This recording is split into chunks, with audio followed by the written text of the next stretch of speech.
just kind of give you a walkthrough of what ACES is and what the how the ECC 508 is structured and how it works. And we'll be able to see that very clearly with the ACES demonstration. Okay, so basically what I did is I plugged in the kit and I went ahead and launched ACES CE, and this is what the first opening screen you should come up with. And do you get this? Does it properly detect your kit in the device? Yes, it does, Steve. It definitely it detects the device, so I'm able to open it up. Okay, great. So we'll continue on from here. It'll take a minute for it to read what's in the device. And okay, so if you can see my screen again. Yep. So. Okay, so what you'll see when you launch it is essentially a couple different panes. Navigator. In each of these, this is essentially the layout of the memory configuration, the flash configuration in the ECC 508 device. It has a configuration zone. It has a one-time programmable zone and a bunch of different data slots. And the data slots are actually of varying sizes, so that the slots 0 through 7 are all 36 bytes. We're using the ECC 508, right? Is that correct? Correct. Okay. And slot 8 is going to be 416 bytes, and slots 9 through F are going to be 72 bytes. But so what you see with this device navigator pane is that you can select the flash zone of the device and examine its contents.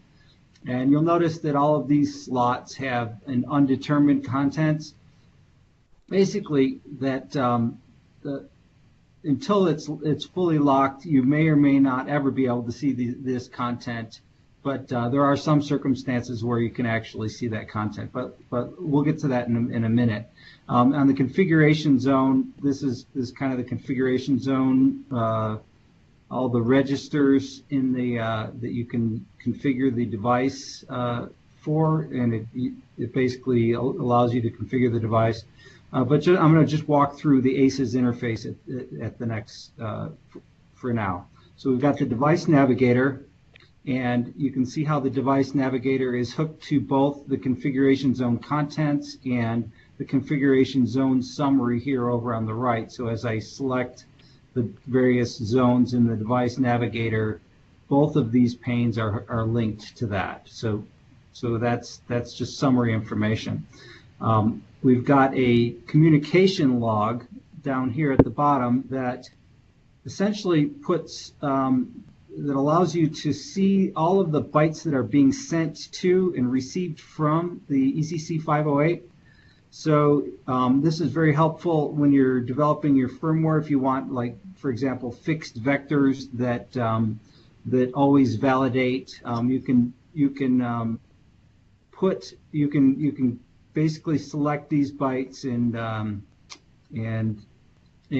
paste them into your firmware and get your firmware up and running with to ensure that there's proper communication. Let me tell you a little bit about how the ECC 508 handles locking. So what you can do with the ECC 508 is you can lock the configuration zone, and then you can't write any information, or none of the data zone can be accessed to write information into it or anything else until after the configuration zone is locked. So any key creation or key writing will not be allowed until after the data zone is locked. Okay. Or until after the configuration zone is locked. Then you would write the data zone, and we'll go through these steps in a second here. But you'll see that after you lock the configuration zone, you can do things like create keys and write keys, and then you lock the data zone after it's fully provisioned after that. So that's a little bit about locking. The system status down here. shows what kit you've got attached and what device and the various versions of the for the communication, the protocol, and everything else. So that's a basic tour of the windows, the panes on ACES. For the files, or for the menu items, we have the option to personalize advice. So if once you work through your configuration and you like it, and you've written keys into the device, you can select this personalized device, or you can basically, once you've worked through it, you can save it and then call up a blank device and use that use this menu item to personalize it. Okay, the tools, you can do a write zone, which allows you to write both the configuration, the the configuration, the OTP, and the data zones are writable from that dialog. We've got a command builder that exposes all of the commands of the ECC 508, and you can manipulate the bytes that are being sent, and you can see the response of the device. So let me go ahead and clear the log window. And what I just did right now, by selecting random here and then execute command, is I sent a random command. It sent those bytes to the device, and then the random command came back with essentially the default before. Essentially, what happens before you lock it is FFFF0000, and that is the unlocked random command always returns that. Okay. Okay. And what you get to see down here in the communication log are the actual bytes sent to the device and the actual bytes received by the device. So that's the command builder, and all of the commands are available in this. If you just ad hoc want to execute commands and see what happens, that's you would go to this dialog. Okay. The lock zones, it gives you the ability to do a configuration zone lock and a data zone lock. And what it does before it does that, it will read the current contents that it knows about, and it will write those into a file. So there's kind of a cache file going on in the background. Slot 0 should already be configured to be a private key. Okay. So if you look at this slot configuration dialog, you can configure the slot configuration and the key configuration such that it's an ECC P256 curve, and there's a couple other things here, but one of the things we're going to want is can always generate public keys and can sign internal or external data. We're not going to turn on the ECDH capability. So essentially this is the way I got here is either by selecting this update configuration little gear settings here, or by pressing this configure button. So I'm going to leave the configuration as is. I'm going to go ahead and lock the zones because we can't do anything after we lock the zones. So what I'm going to do is only lock the configuration zone here, and you should get a lock successful. Now what I'm going to do is go into the command builder and execute a gen key command on key ID 0. And the mode, I've got this memorized. It's mode 4 for creation. If you just put the mode 04, you look at the data sheet, you'll see that this is the correct mode for key create, and execute that command. I'm going to go ahead and clear the log window, execute the command, and what you can see is that the gen key command sent these bytes, and it returned the public key. Essentially, that's what a gen key does, and it's on slot 0. Okay. All right. All right. So now I am going to. And basically what just happened there is there was a public-private key pair generated within the device, and the private key got locked away into slot 0. So only the public information is ever known after this point. Yeah, and just to elaborate on that point, thanks Steve for bringing us in this direction. Yeah. Elaborating on that point, essentially what happened was the device created a random number internally and wrote those bytes into slot 0. And then it did a ECC calculation to arrive at the public key. And it displayed the public key as these bytes right here. So internally in the device, the private key never ever left the device. It was protected by our secure hardware the whole time, and the private key will never ever be known by anyone at any point in time. So that, but you only need it internal to the device to do things like sign operations or ECDH key agreement operations, and it's used in the secure execution environment on the device, but it's never ever exposed. So that's how we're able to create do a gen key command, create a public-private key pair, and expose the public key, which will be used in certificates and for key exchange and the like, and then the private key stays secure. So that's what happened there. Thanks, Steve, for bringing us in that direction. Okay. Let's see. I have a quick question. Sure. So when you lock the zone, you're only locking the configuration zone. Why didn't you lock the data zone as well? Yeah, so when you lock the configuration zone, it allows you to write data into the device. So for example, I'm gonna pick another slot and write some data. Let's see, the slot 4.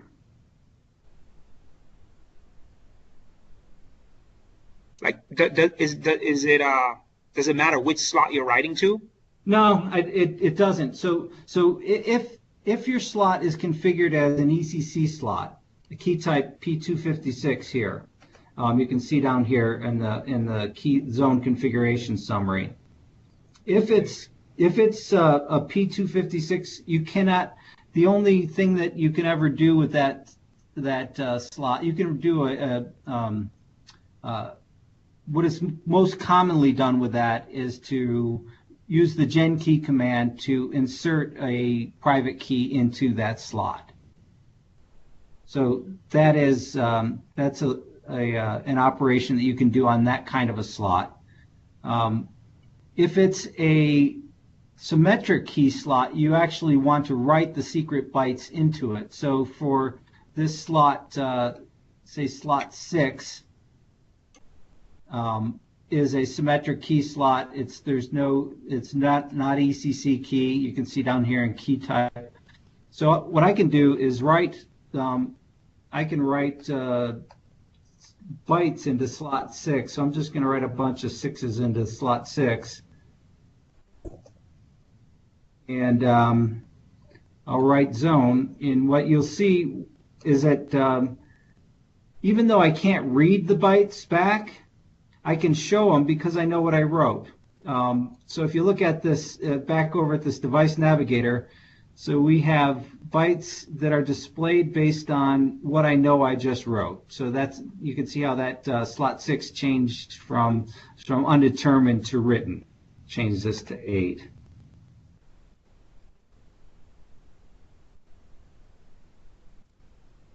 So now 8's into slot 8.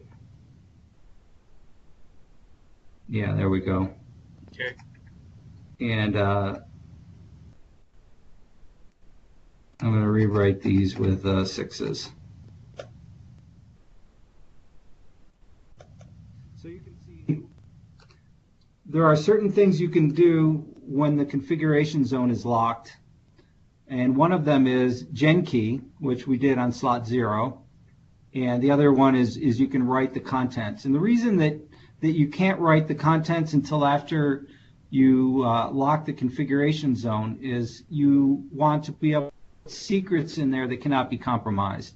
So one of the things that we do, so the way we accomplish that is we don't allow you to write until after you tell us what the configuration of that particular slot's going to be, and you lock it. So you can never write a secret into there and then go back and change the configuration and make it readable. Okay.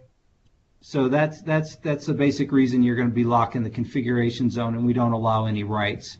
And furthermore, when the configuration zone is locked and the OTPs and data zones are unlocked, you can't read back anything, even if it's configured as a writable slot. So in this case, slot 8 is configured as always write and always read. Okay. But I can't read that slot until after I lock the data zone. Okay, makes sense. All I know at this point is that I wrote a bunch of 8s into slot 8, and I wrote a bunch of 6s into slot 6. So that's why these source shows up the way it does. Okay, so I'm going to go ahead and lock the data zone at this point.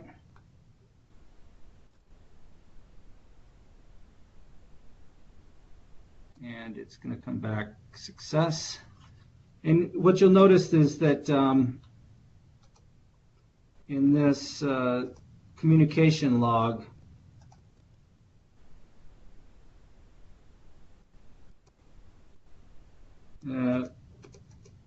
I do a read after I do a lock. So so basically in the communication log, what you'll see is a lock command sent, lock command received, success.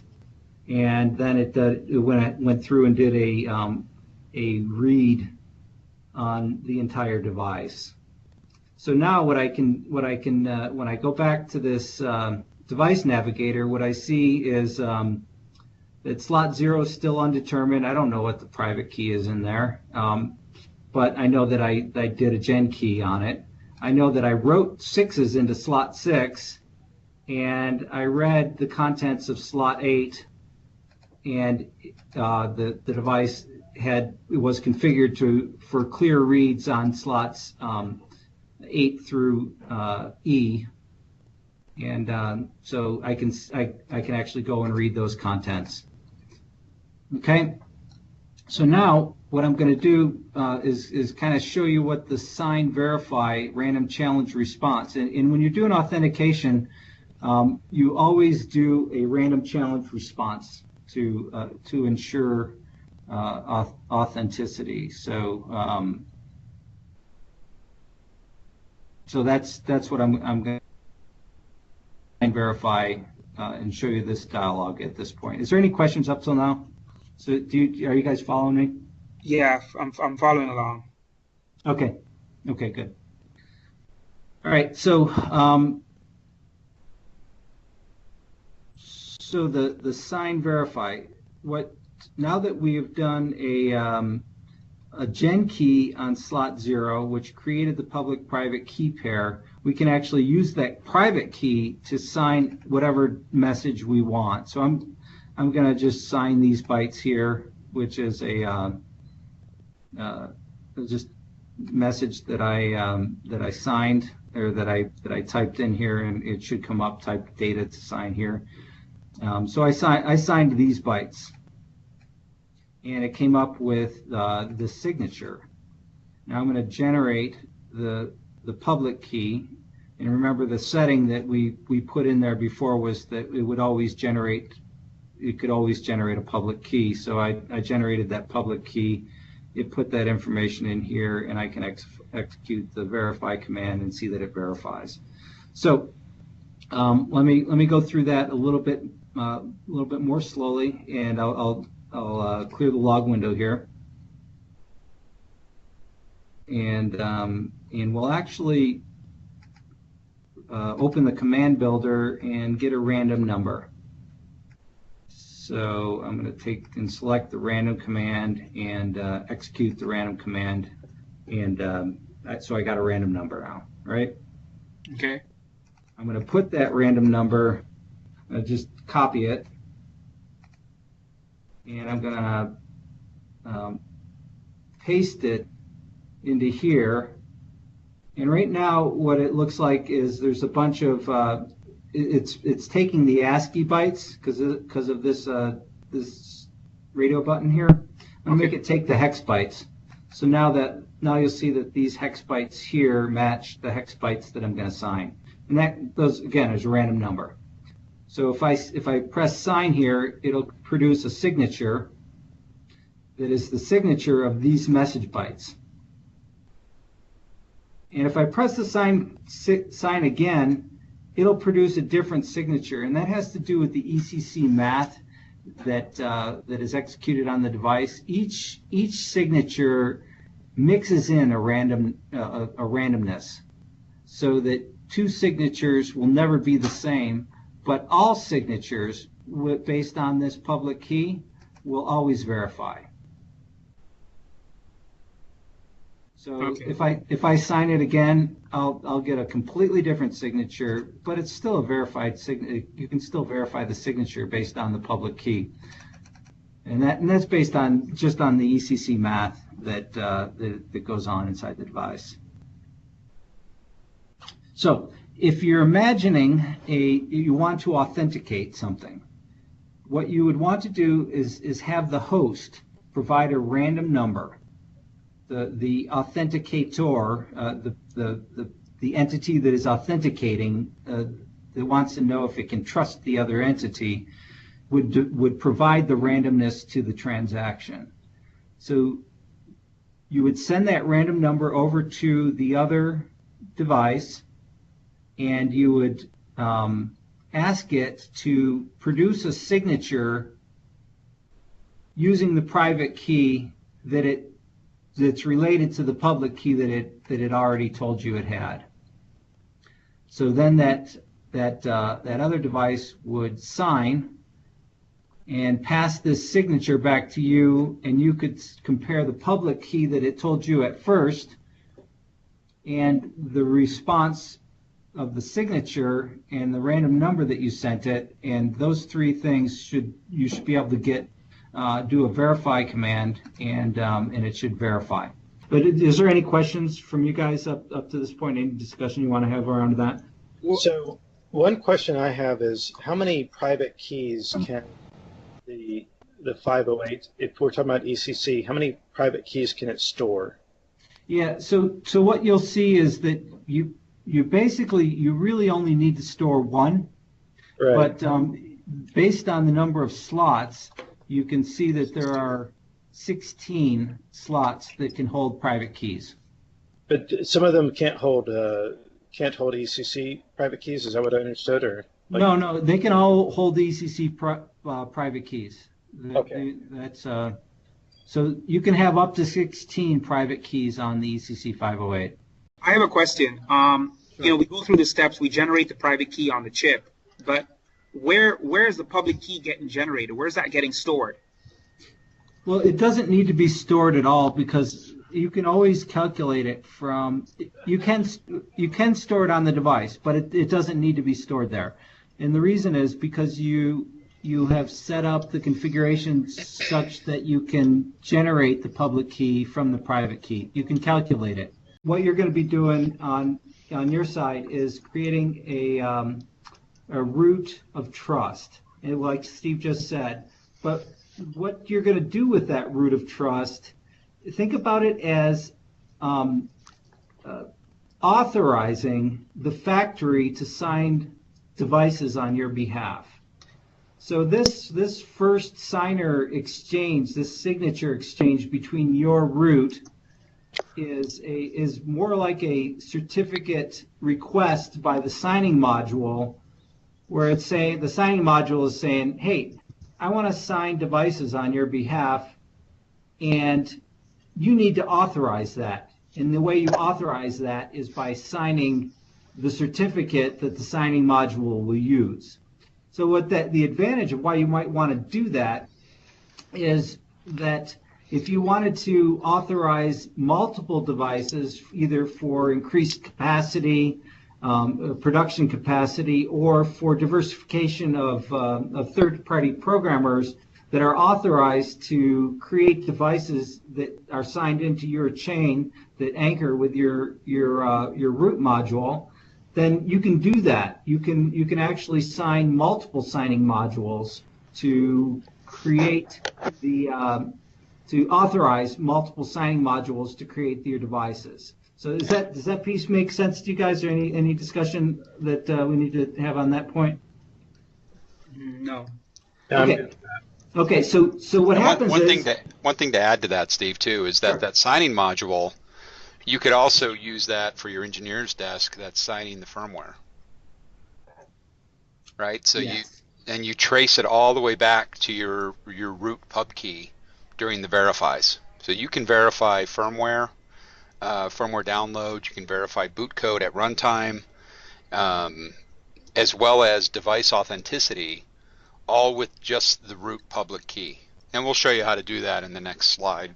But this is go ahead, Steve, walk through this. This is how you provision. So essentially, what we'll do at this point is, once you send the certificate, once you've signed it, that certificate gets stored with the signing module. So now it's a certified signing module, and it's got a certificate that was signed by your root of trust.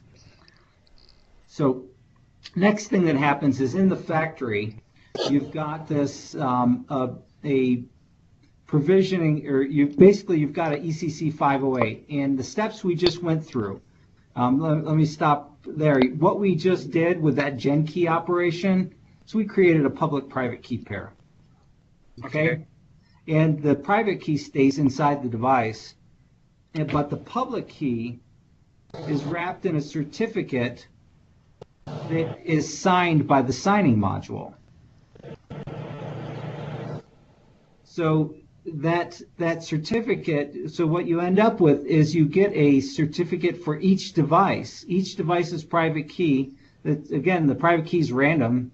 The public key is calculated from that random number, and you wrap a certificate around it, and you have it signed by the signing module that you've authorized with your root CA. So now you write that certificate back into the ECC 508, and you have a certificate. So if you need to do a verify, the three elements that you take for a verification of a certificate are the thing that was signed, essentially the public key, the signer's public key that signed it, and the signature that it produced. So you can do a verify at that point of that the ECC 508 device is actually signed into the chain. But there's another thing that we write into the device, and that is the signer's public key and the signer's certificate. So all of that, when the devices leave the factory, it has its own private public key pair on board. It has the signature from the signing module, and it also has the signing module's public key and the signing module's certificate. And what we'll see next is that that you can use all of those elements to do a complete verification of the chain. So the way that works is you can see that all the elements that we just described are on the in the red box on the right, and they are the signer's public key and certificate, which was the last thing we wrote in. And what you do is you take your root public key. So flip back a slide, Steve, real quick. That root public key, you look at the root module, that root public key comes from your root. Essentially, it is the public key of your root. And that is the only thing that your runtime firmware needs to have to do a chain verify. So go ahead and flip forward again. So you can see how that root public key is in your host. And you can take the signature that root produced and the signer's public key and do a verify of the signer at that point. Okay, so if that passes, then you take the signer's public key and the device signature, and you verify the device public key. So now you trust that. So essentially, when you get to this point, what you have verified is that this device public key is trusted, meaning I have seen this device public key in my factory and I signed it. Make sense? So it's essentially establishing trust of the device public key. Okay. Does that make sense? So flip back again a full slide, Steve. So what we're trying to establish is that during this process, you see the little device public key in green on the right? Be able to trust that. Yeah. And this signing factory provisioning gives you the ability to trust that. So what you've done is created that, see that device certificate kind of middle of the box and on the right? That device certificate says that I have seen this device public key in my factory and I trust it. So the signing module is the middleman, correct? That's the CA. That's the CA. Yeah. And the signing module private key that can produce that certificate only exists in your factory. Okay. So the fact that it has a valid device certificate means that that device was in your factory. You trust that public key. Okay. So go ahead and flip forward again. All right. So here we are, and we trust the device public key. We know that we saw that device public key in our factory. So now what we want to do, and actually let me stop here and think about just hold off a minute, Steve. Yep. Think about what an attack might be up to this point. All of this information flying back and forth there's a possibility that a microcontroller can provide all of these transactions up to this point at runtime. They can see the signer. They could basically look at a transaction and replay it up to here. Everything is public. There's nothing secret here. Okay. Yep. So you could replay this all the way up to here with a simple attack microcontroller. Just monitor the communication and replay it up to here. What we're going to do next is the authenticity part. So what we're going to do is create a random challenge on the host, and we're going to send it over to the ECC 508 to produce a signature. And you'll notice that signature needs to be produced by the private key that is associated with our now trusted public key. Okay. So now that signature is produced, we can take and do a verify using the public key that we now trust and the signature that was produced, and create an authentic, and know for certain that we have an authentic device out there on the other side. Okay. So what's involved here is kind of two phases. One is the verification of the chain. You can see on the left there, the verify the device and verify the signer. Verification of the chain back to the root that we trust. But then as I mentioned earlier, the authenticity comes with the random challenge from the host. So that if that device can produce a signature that verifies, remember what we did in the first half here with the ACEs? We did that sign verify random challenge response signature. If it can produce a signature that verifies, then we are certain that this is an authentic device.